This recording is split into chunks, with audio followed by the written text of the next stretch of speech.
Hello guys, welcome to SSC Baba.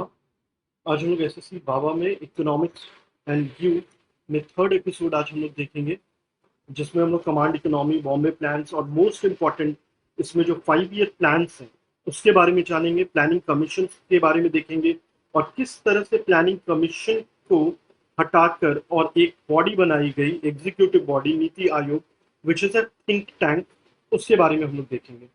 Okay.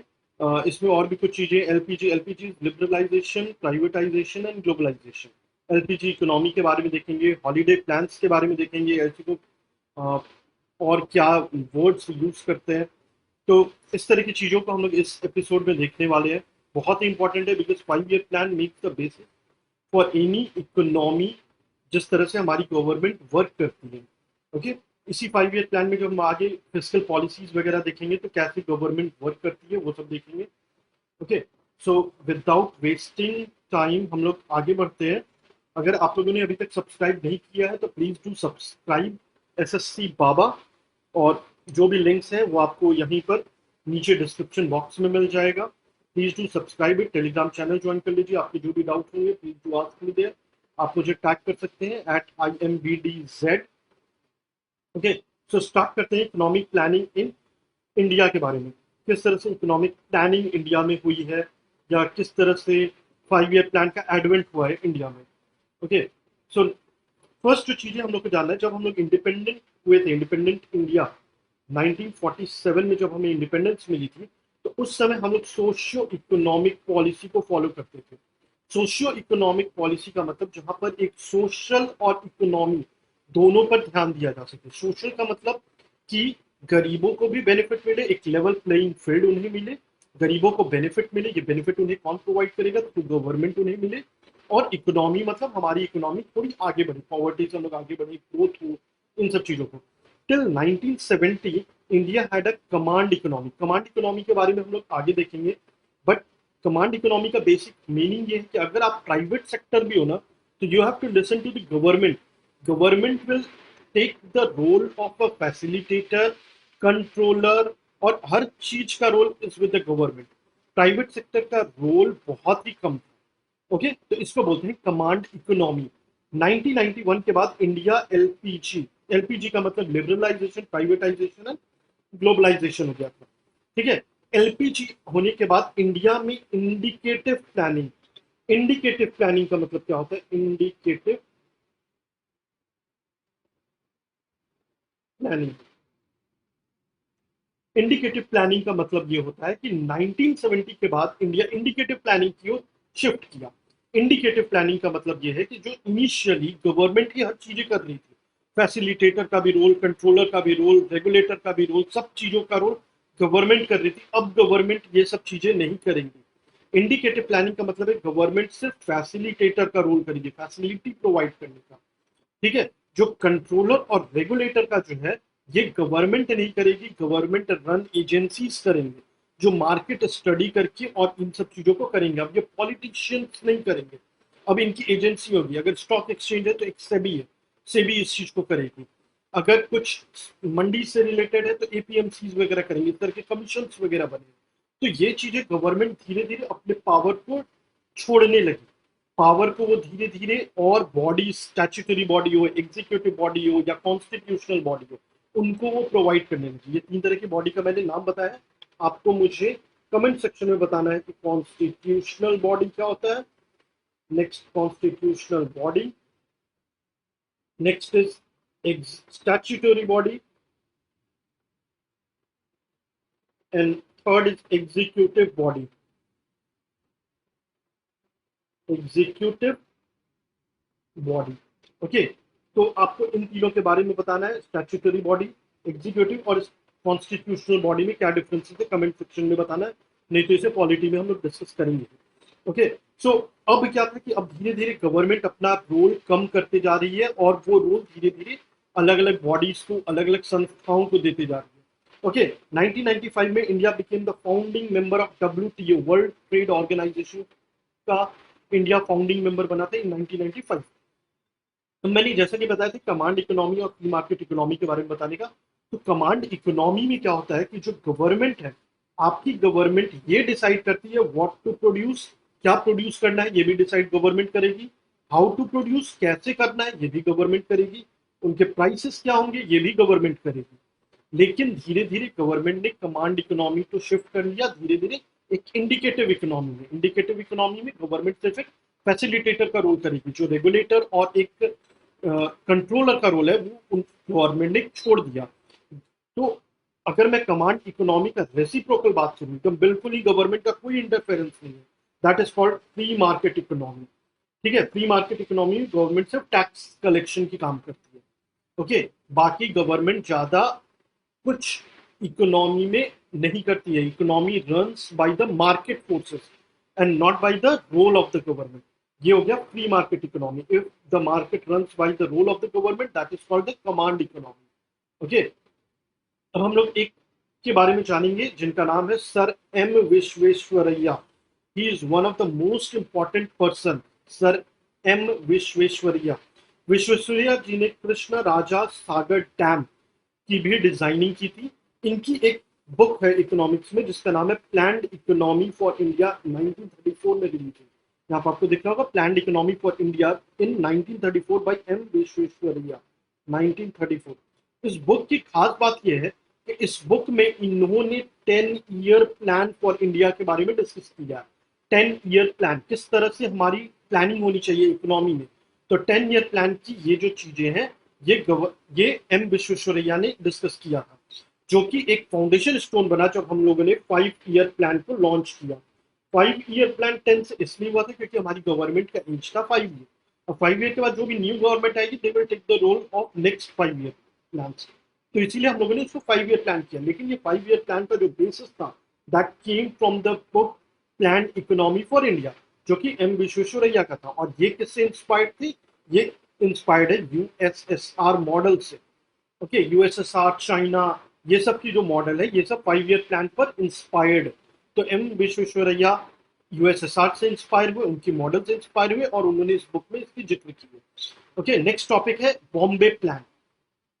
Bombay plan में actually क्या हुआ था कि 8 बड़े बड़े इंडस्ट्रियलिस्ट, आपको यहाँ पर लेफ्ट साइड में नाम दिख रहा होगा 8 का, जिसमें टाटा थे, फिर जीडी बिरला थे, टाटा, बिरला, दलाल, श्रीराम, ओके, एडी श्रॉफ, ठाकुर दास, इस तरह के, जॉन माथाई, इस तरह के जो 8 उस समय के बड़े बड़े इंडस्ट्रियलिस्ट थे, जिसमें टाटा और बिरला आपको अभी भी नाम पता होगा। उस समय के बड़े बड़े इंडस्ट्रियलिस्ट मिलकर एक प्लान बनाई, इकोनॉमी की संरचना ढाली थी कि किस तरह से हमें इकोनॉमी को आगे लेकर जाना है, और उसका नाम इन लोगों ने रखा द बॉम्बे प्लान। ठीक है, बॉम्बे प्लान में क्या था कि 8 लीडिंग इंडस्ट्रियलिस्ट बॉम्बे में 1944 में इन लोगों ने ये काम किया, जिसमें इकोनॉमिक डेवलपमेंट के बारे में डिस्कस करना था। ठीक है, इनका एम था नेशनल इनकम और पर कैपिटा इनकम को डबल करना in 15 years. National income and doubling per capita income in 15 साल। इन 15 साल में पर कैपिटा इनकम और नेशनल इनकम को डबल करने का ये प्लान था, which came under Bombay plan. Question आ सकते हैं कि बॉम्बे प्लान में टोटल कितने थे और कौन, बिरला, टाटा, इस तरह की चीजें आ सकती है। नेक्स्ट जो एक प्लान था that was called the people's plan. People's plan was given by M N Roy and other associates. Okay, आपको सिर्फ इसका नाम याद रखना है कि M N Roy and other associates थे, जिन्होंने स्पेशल इम्फेसिस डाला था एग्रीकल्चर और सोशल सेक्टर में and its self financing character. इन 3 चीजों में, एग्रीकल्चर हो, सोशल सर्विसेज हो और सेल्फ फाइनेंसिंग कैरेक्टर। ओके, तो ये था the people's plan by M N Roy. अब हम लोग देखेंगे 5 ईयर प्लान। 5 ईयर प्लान में हम लोगों को बेसिकली जो भी प्लान्स के बारे में इंपॉर्टेंट चीजें करनी है वो मैंने आपको एक चार्ट में पूरा करके दिया है। यहाँ इस पूरे चार्ट में 5 ईयर प्लान का पूरा एक ओवरऑल समरी है। ठीक है, फर्स्ट 5 ईयर प्लान जो स्टार्ट हुआ था that started from 1951 to 1956। Okay, और इसमें जो मेन इम्फेसिस था that was given on agriculture. Agriculture में मेन इम्फेसिस था फर्स्ट 5 ईयर प्लान में। ये किस मॉडल पर आधारित था? तो ये हैरोल्ड डोमर मॉडल पर आधारित था। हैरोल्ड डोमर मॉडल, इसमें एक के एन राज इकोनॉमिस्ट जो थे, ये इसके one of the main architect थे। ओके, सेकंड 5 ईयर प्लान में इंडस्ट्रियल डेवलपमेंट पर रोल हुआ था, हेवी इंडस्ट्रीज पर, from 56 to 61, and it was based on Nehru Mahalanobis model. Nehru Mahalanobis model पर बेस्ड था। ट्रिकल डाउन इफेक्ट इसकी एक मेन चीज है। ट्रिकल डाउन इफेक्ट का मतलब ये है कि मान लीजिए कि अगर ये हमारी सोसाइटी है, ओके, सोसाइटी में ये यहाँ पर अमीर लोग हैं, इससे धीरे धीरे गरीब लोग होते चले गए, ऐसे ऐसे। तो ट्रिकल डाउन इफेक्ट का मतलब ये होता है कि अगर हम लोग ऊपर से, अगर हम लोग एम्प्लॉयमेंट को डाले, अगर हम लोग ऊपर से ग्रोथ को डाले, तो it will trickle down to the lowest strata of our society. अगर ग्रोथ होगी, इकोनॉमी होगी, पर कैपिटा इनकम अगर बढ़ेगा, तो दैट विल ट्रिकल डाउन मतलब परकोलेट होना, नीचे की ओर आना, that will trickle down to the lower most strata of our society. तो क्या होगा, ग्रोथ सभी को मिलेगा। So this is known as trickle down effect. Okay, तो ये जो सेकंड मॉडल है हेवी इंडस्ट्रीज, जो कि नेहरू महालनोबिस मॉडल, ये बहुत इंपॉर्टेंट के मॉडल है। और फर्स्ट हैरोल्ड डॉमर मॉडल, ये दोनों मॉडल के बारे में एग्जाम में आ सकता है, आपको याद रखना है। So trickle down effect and Harold Domar model, first and second का। Next is third 5 year plan. Third 5 year plan 61 to 66 के लिए था। ये था self sufficiency in food, self sufficiency in economy. Economy के लिए भी हम लोग सेल्फ सफिशिएंट हो और फूड में भी हम लोग सेल्फ सफिशिएंट हो। ये थर्ड 5 ईयर प्लान का था।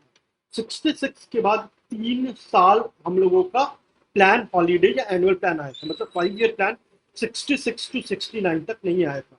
मतलब 66 से 67, 67 to 68 एंड 68 to 69, ये एनुअल प्लान आया था। इस एनुअल प्लान को प्लान हॉलीडे भी बोलते हैं।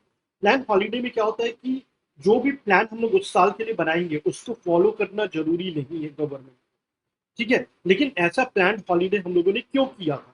ऐसा प्लान हॉलीडे हम लोग इस फेज में इसलिए किया था क्योंकि हम लोगों ने रिसेंटली वॉर विथ चाइना देखा, वॉर विथ पाकिस्तान देखा, और हम लोग इतना ज्यादा उस समय ड्रॉट वगैरह से झेल रहे थे कि हमें आईएमएफ से लोन लेना पड़ा, हमारे पास पैसे की कमी होने लगी। ये कमी के कारण हम लोगों ने प्लान हॉलीडे लाया कि अगर हमें पैसा मिलेगा तो हम लोग उस प्लान को पूरा कर देंगे, नहीं मिलेगा तो हम लोग बैकफुट पर आ जाएंगे। करना जरूरी नहीं है। तो यहाँ पर आपको दिख रहा होगा ये प्री प्लान हॉलीडे, या फिर इसी को एनुअल प्लान्स बोलते हैं। ये एनुअल प्लान्स क्यों आया, ये सब चीजें आपको क्लियर, ठीक है, क्यों आया था? War with China, war with Pakistan, drought और इस तरह की अनेकों चीजें हैं जिससे हमारी इकोनॉमी बहुत ही पुअर हो गई थी। Next is fourth 5 year plan. Fourth 5 year plan 69 to 74 का है। इसमें हम लोग self reliance and sustained growth की ओर मूव किए थे, ठीक है। इसी फेज में क्या क्या इंपॉर्टेंट डेवलपमेंट हुई थी? बैंक नेशनलाइजेशन, प्रीवी पर्स को एबॉलिश कर दिया गया था। प्रीवी पर्स क्या होता है वो बताऊंगा। War with Pakistan, Pokhran nuclear test हम लोगों ने इस फेज में किया था। प्रीवी पर्स का मतलब ये होता है कि जब लोग आजाद हुए थे तो जो भी प्रिंसली स्टेट्स थे, तो प्रिंसली स्टेट को हम लोग कुछ कुछ पैसे देते थे एज एन एग्रीमेंट कि आप अपनी स्टेट को हमें दे दो, कंट्री इंडिया को दे दो, और उसके बदले हम आपको कुछ पैसे आजीवन देते रहेंगे या एक पर्टिकुलर टाइम पीरियड तक देते रहेंगे।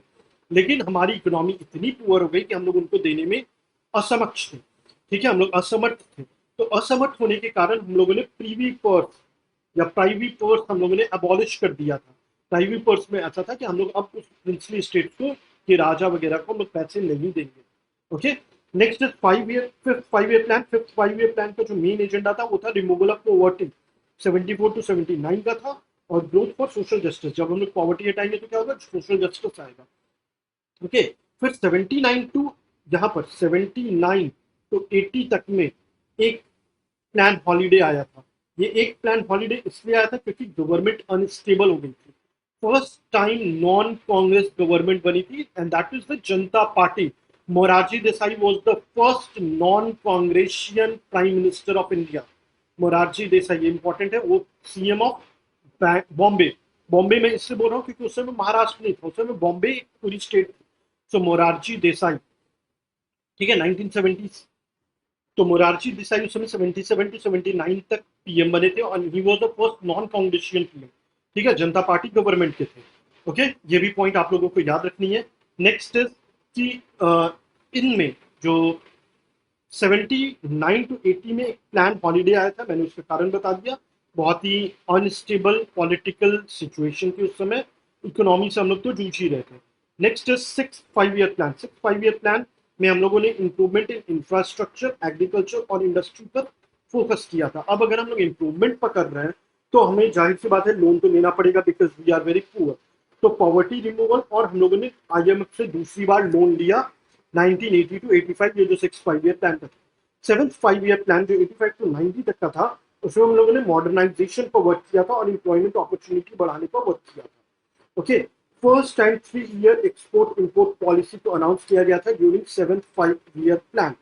7th 5 ईयर प्लान 90 आने के बाद 91 और 92 में 2 प्लान हॉलीडे आया था, जिसको एनुअल प्लान बोलते हैं, जिसको फॉलो करना जरूरी नहीं है। ठीक है, आपको पता है ये क्यों हुआ था? क्योंकि उस समय हम लोग बीओपी क्राइसिस में थे, बैलेंस ऑफ पेमेंट क्राइसिस। जब मैं बीओपी पढ़ाऊंगा तो उसमें और क्लियर करूंगा।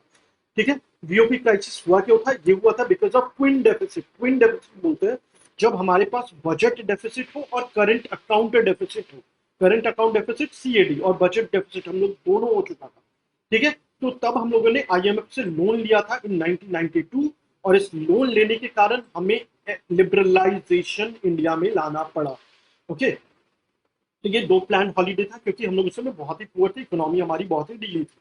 अब जो 8 5 ईयर प्लान था वो ह्यूमन रिसोर्स डेवलपमेंट एचआरडी को वर्क हुआ था। इस मॉडल का नाम है राव मनमोहन सिंह मॉडल, या नरसिम्हा राव वहां उस समय के पीएम थे, और मनमोहन सिंह जो कि उस समय फाइनेंस मिनिस्टर थे। सो राव मनमोहन सिंह की ये जो मॉडल थी, किस चीज पर वर्क की थी? ये हम लोगों ने आईएमएफ से लोन लिया था, बहुत ही हेवी लोन लिया था हम लोगों ने उस समय। हमारे हेलीकॉप्टर में भरकर सोने की चीजें बॉम्बे लंदन गई थी। ठीक है, और उसके एवज में आईएमएफ ने हमें लोन दिया था। ओके, जब भी आईएमएफ हम लोगों को लोन देता है या किसी भी कंट्री को लोन देता है, तो लोन फ्री में नहीं मिलता, क्योंकि आईएमएफ को वापस पैसे चाहिए। अगर आप लोन ले रहे हो इसका मतलब ये कि आपकी पॉलिसी अच्छी नहीं है। तो आईएमएफ ना एक सेल्फ इम्पोज्ड पॉलिसी डाल देता है उस कंट्री पर कि आपको ऐसा करना पड़ेगा। Liberalization, privatization, and globalization was not given by Rao or Manmohan Singh then. It was imposed on us by IMF. अब हमें लोन चाहिए, तो राव और मनमोहन सिंह ने उस डॉक्यूमेंट को साइन किया था। साइन करने के कारण वी कॉल इट कि ये मनमोहन सिंह ने ऐसा किया या नरसिम्हा राव ने ऐसा किया, but this was not the situation. IMF की क्लॉज है ये, वर्ल्ड बैंक के क्लॉज होते हैं जब भी वो लोन दे रहे हैं। आप भी अगर किसी को लोन देते हो तो आप क्लॉज लेते हो कि आप मुझे इतने दिन में चुकाओगे, आप ऐसे ऐसी पॉलिसीज में चेंज करो। So basically it was self imposed on us. हम लोगों पर ये चीज हुई थी, हमारी रुपीज दी वैल्यू हो गई थी। 1947 में 1 rupee was equal to 1 USD, 1 US dollar था। हमारे आईएमएफ से लोन लेते लेते लेते टुडे $1 इज इक्वल टू ₹70 और 72 और 77। ठीक है, हम लोग इतना पीछे आ रहे हैं। ठीक है, ये रूपी का डेप्रिसिएशन होना खराब नहीं है, लेकिन डेप्रिसिएशन हुआ क्यों है? Because we are taking loans and loans and loans. ठीक है, 2015 में ये जो 1992 का हम लोगों ने लोन लिया ना, ये 2015 में इंडियन गवर्नमेंट ने पूरा किया है। ठीक है, उस समय जो भी गवर्नमेंट हो, 99 में बीजेपी की गवर्नमेंट आई, उसके बाद 2 साल कांग्रेस की गवर्नमेंट आई, उसके बाद अगेन एनडीए की गवर्नमेंट आई। तो ये गवर्नमेंट ने टोटल मिलाकर, इंडियन गवर्नमेंट ने 2015 में जाकर ये 1992 का लोन पूरा किया है। ओके, तो ये 8 5 ईयर प्लान एचआरडी के पर था। 9 5 ईयर प्लान जो कि 97 से 02 तक था, ये rural development and decentralisation planning के लिए था। डिसेंट्रलाइजेशन का मतलब है कि सेंटर अपने पावर को धीरे धीरे छोड़ेगा, it will give away its power to the other party. ठीक है, पंचायती राज वगैरह में क्या होता है कि सेंटर अपने पावर को, स्टेट अपने पावर को धीरे धीरे पंचायत को थोड़ा थोड़ा दिया था। So this is called decentralized planning. अब वो लोग भी कुछ कुछ प्लानिंग करेंगे, panchayat will make the planning, state will make the planning. So इसमें हम लोगों ने रूरल डेवलपमेंट और सेंट्रलाइज डिसेंट्रलाइज प्लानिंग के बारे में बोला। अब 97 टू 2002 तक क्या क्या इंपॉर्टेंट डेवलपमेंट हुई थी उसके बारे में देखते हैं। द फर्स्ट वन इज ये जो ईस्ट एशियन फाइनेंशियल क्राइसिस, ये जापान और नॉर्थ और साउथ कोरिया बेसिकली में आया था। ठीक है, इंडोनेशिया मलेशिया वगैरह में आते हैं, ये इसको बोलते हैं ईस्ट एशियन फाइनेंशियल क्राइसिस। 1997 में बोलते हैं, this is called the doom, this is called the dawn of the Indian, of the world economy, or of the Asian economy. Okay, sorry. East India जो फाइनेंशियल क्राइसिस आया था, this was known as the dusk. Dusk मतलब जैसे सूर्यास्त होता है। Okay, so dusk in the financial sector of Asia. Okay, Japan जो समय का सुपर पावर हो रहा था, जापान, साउथ कोरिया, इन सब में एक ऐसी फाइनेंशियल क्राइसिस आई, डस्ट फेज बोलते हैं। but later they recovered from it, and that phase was called the dawn of the East Financial Sector. Okay, so यहाँ पर हम लोगों ने यहाँ पर ईस्ट फाइनेंशियल क्राइसिस देखा था. Next is India first ADR. ADR बोलते हैं American depository receipt. American depository receipt का मतलब ये होता है कि इंडिया का पहला कंपनी ऐसा था जो कि अमेरिकन स्टॉक एक्सचेंज, जिसको नैस्डैक बोलते हैं, अमेरिकन स्टॉक एक्सचेंज में लिस्ट हुआ था. ओके, इसी फेज में होता. 9/11 जो यूएसए में अटैक हुआ था, that was during our 9th 5-year plan. Kargil war जो 1999 में हुआ था, that was during the 9th 5-year plan. Nuclear bomb जो हम लोगों ने डेटोनेट किया था 1998 में, that was during this very plan only. तो बेसिकली इस प्लान के साथ मैं एक इंपॉर्टेंट वर्ल्ड और इंडिया में जो भी एडवेंट हुई, जो भी चीजें इंपॉर्टेंट डेवलपमेंट हुई, उसके बारे में भी लेते हुए चल रहा हूँ. 10th 5-year प्लान में हमारे जो बेसिक था, दैट वाज इन्वेस्टमेंट हमारा मेन फोकस था. 11th 5-year प्लान जो 2007 से 12 में था, ये था overall development of the people. और इसकी एक इंपॉर्टेंट ये थी कि इस समय रिसेशन का फेज था. 2008 में यूएसए में एक बहुत ही बड़ा रिसेशन का फेज आया था, जिसमें लीमान ब्रदर्स बैंकरप्ट हो गए थे. लीमान ब्रदर्स. ये जो 11th 5-year प्लान है, इसका थीम था towards faster and more inclusive growth. ये 11th 5-year प्लान का जो थीम था, that was towards faster and more inclusive growth. 12th 5-year plan का जो मेन पर्पस था, दैट वाज सस्टेनेबल डेवलपमेंट, और इसका थीम था faster, sustainable and more inclusive growth. तो इस तरह से ये टोटल 12th 5-year प्लान का इंपॉर्टेंट डेवलपमेंट है. ऑब्जेक्टिव है, पीरियड है, प्लान हॉलीडे किस तरह से आए थे, टोटल 3+2+1, टोटल 6 प्लान हॉलीडेज आए.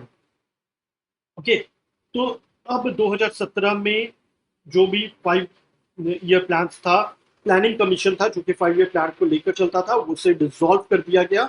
और नेक्स्ट जो एक बॉडी बनी, एग्जीक्यूटिव बॉडी, आपको बताना है एग्जीक्यूटिव कॉन्स्टिट्यूशनल और स्टैट्यूटरी का डिफरेंस. एग्जीक्यूटिव बॉडी बनी जिसका नाम है नीति आयोग. NITI, नीति आयोग. अच्छा, नीति का फुल फॉर्म क्या है, ये भी आप लोग कमेंट सेक्शन में बताइए. ठीक है, इस वीडियो के एंड में भी वैसे मैं बताऊंगा नीति का फुल फॉर्म क्या है, लेकिन आपको नीति का फुल फॉर्म कमेंट सेक्शन में यहाँ बताना है.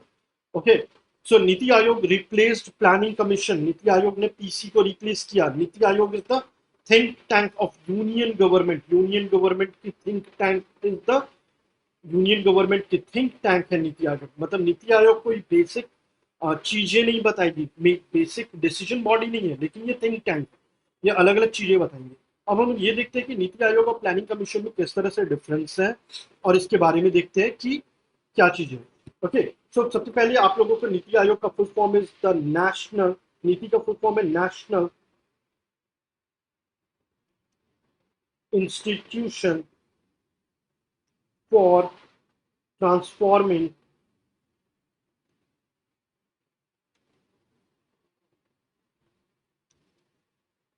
National institution for transforming India. Okay, NITI Aayog ने 2015 में नीति आयोग ने इसे, यूनियन गवर्नमेंट ने नीति आयोग को 2015 में एक एग्जीक्यूटिव ऑर्डर के थ्रू लाया.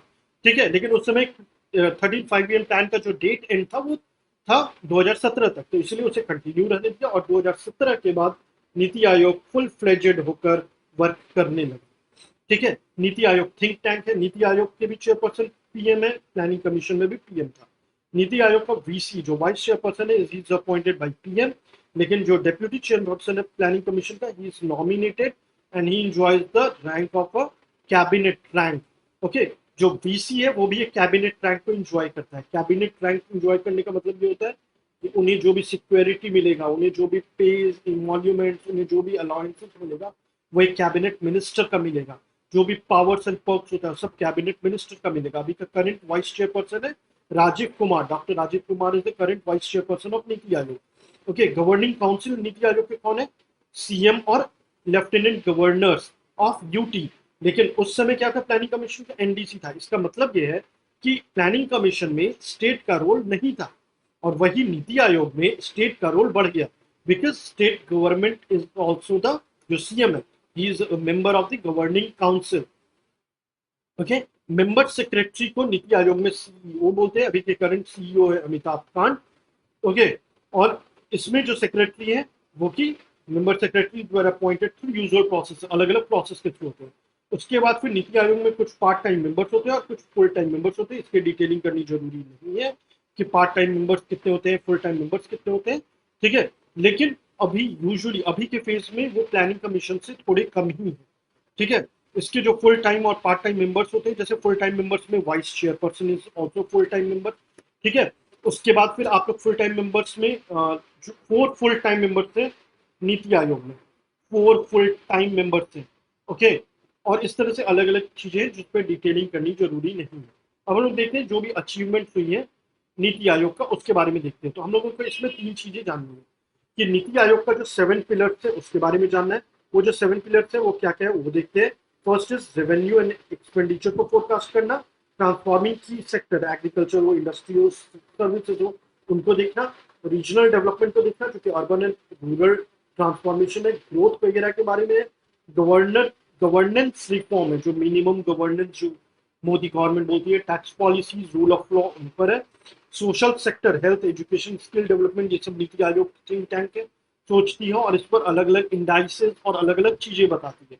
सस्टेनेबिलिटी का भी, जैसे फॉरेस्ट, इन्वायरमेंट, वाटर यूज, मतलब नीति आयोग ऑलमोस्ट 7 पिलर्स में ऑलमोस्ट हर एक डायमेंशन को कवर करती है, ओके। नीति आयोग के 3 और इंपॉर्टेंट नेशनल डेवलपमेंट एजेंडा भी है जिसको हम लोग बोलते हैं, first is called vision, second is called strategy, and third is called the action plan. Okay, vision 15 साल लंबा है नीति आयोग का, जो कि 31-32 तक चलेगा। स्ट्रैटेजी 7 टर्म का, 7 ईयर का है, जो कि 2017-18 से 23-24 तक चलेगा। और एक्शन प्लान छोटा है, 3 ईयर्स का है, जो कि 2019-20 तक फर्स्ट एक्शन प्लान कंप्लीट होगा, ओके। 2017-18 से ये तीनों चीजें स्टार्ट हुई थी। सो फर्स्ट इज विजन जो कि 15 साल का है, स्ट्रैटेजी जो कि 7 साल का है, और एक्शन प्लान जो कि 3 साल का है।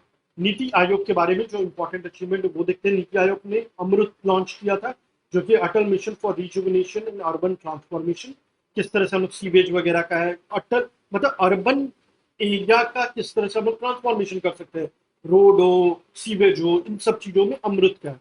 डिजिटल इंडिया है, अटल इनोवेशन मिशन है, मेडिकल एजुकेशन रिफॉर्म्स है, एग्रीकल्चरल रिफॉर्म्स है, और बहुत तरह की ये इंडाइसेस भी निकालता है, जैसे India innovation indices, SDG India indices, इस तरह के अलग अलग इंडाइसेस निकालता है जो कि हेल्थ से रिलेटेड होता है, एजुकेशन से रिलेटेड होता है, और अलग अलग सेक्टर से रिलेटेड होता है। So this was all for today, और this was all for episode 3, ठीक है। अगर आपको वीडियो पसंद आए तो please to like it, subscribe this video, and जाने से पहले बेल बटन को ना दबाएं। आपके जो भी डाउट्स है, इकोनॉमिक्स धीरे धीरे चीजें समझ में आती हैं, आप इस वीडियो को मल्टीपल टाइम्स देखिए, आपको धीरे धीरे चीजें समझ में आएगी, ठीक है। इस वीडियो को मुझे अभी पता चला, जैसे हम कि इस वीडियो को एसएससी एस्पिरेंट्स तो देख ही रहे, खासतौर पर BPSC, JPSC, UP Uttar Pradesh PSC, MP PSC, और UPSC union public service commission के भी मेरे फ्रेंड्स बहुत सारे देख रहे हैं। और मेरी जो लास्ट इकोनॉमिक्स की जो वीडियो रही है, जो लास्ट वीडियो इकोनॉमिक्स 2 की रही है, उसमें 500 प्लस आवर की वॉच टाइम रही है, ठीक है। This is a record performance की 500 घंटे की वॉच टाइम आवर रही हो, okay. So thank you for liking the video. Hope this video finds the same dimension, और ये भी 500 प्लस वॉच आवर क्रॉस करे, okay. Economics part 1 cross 400 hours, economics part 2 cross 500 hours, hope this video crosses 600 hours. और आपको जो भी इसमें doubts वगैरह हो वो बताएं। मुझे लास्ट वीडियो में एक डाउट था किन्हीं किन्हीं का, कि मैं प्रीवियस ईयर एसएससी और स्टेट पीएससी वगैरह भी डिस्कस करते जाऊँ, लेकिन इसकी एक प्रॉब्लम समझिए। दिस इज नॉट मैथमेटिक्स कि मैं आपको प्रीवियस ईयर के क्वेश्चन अगर बताऊं तो आप उस प्रीवियस ईयर का क्वेश्चन को सॉल्व कर रहे हैं, ठीक है, या सॉल्व करने में दिक्कत हो रहा है। मैं अगर आपको प्रीवियस ईयर का क्वेश्चन अगर इस सेक्टर से भी ला कर दूंगा, तो मैं यही ला कर दूंगा कि एम विश्वेश्वरैया ने कौन सी बुक लॉन्च की थी, कौन सी ईयर में किया था, और ये लास्ट में मैं 10 ईयर का दे दूंगा, 10 क्वेश्चन दे दूंगा। आपको लगेगा प्रीवियस ईयर बन रहा है, डोंट डू लाइक दिस। आप प्रीवियस ईयर क्लियरन के पब्लिक परचेस करो। अगर आप बीपीएससी, जेपीएससी, यूपीपीएससी, एमपीपीएससी, या even union public service commission का प्रिपेयर कर रहे हैं, तो आप प्रीवियस ईयर का पेपर ले लो और आप तब सॉल्व करो। सॉल्व करने के बाद बताओ कि कौन से क्वेश्चन आपको बने, नहीं बने। उस क्वेश्चन का आप मुझसे कमेंट सेक्शन में पूछो, मैं आपको डिटेल हिस्ट्री बता दूंगा। अगर कुछ मिस हो रहा है तो मैं नेक्स्ट वीडियो में भी आपको बता के दूंगा, ठीक है। तो आप ऐसा कर सकते हैं, ठीक है।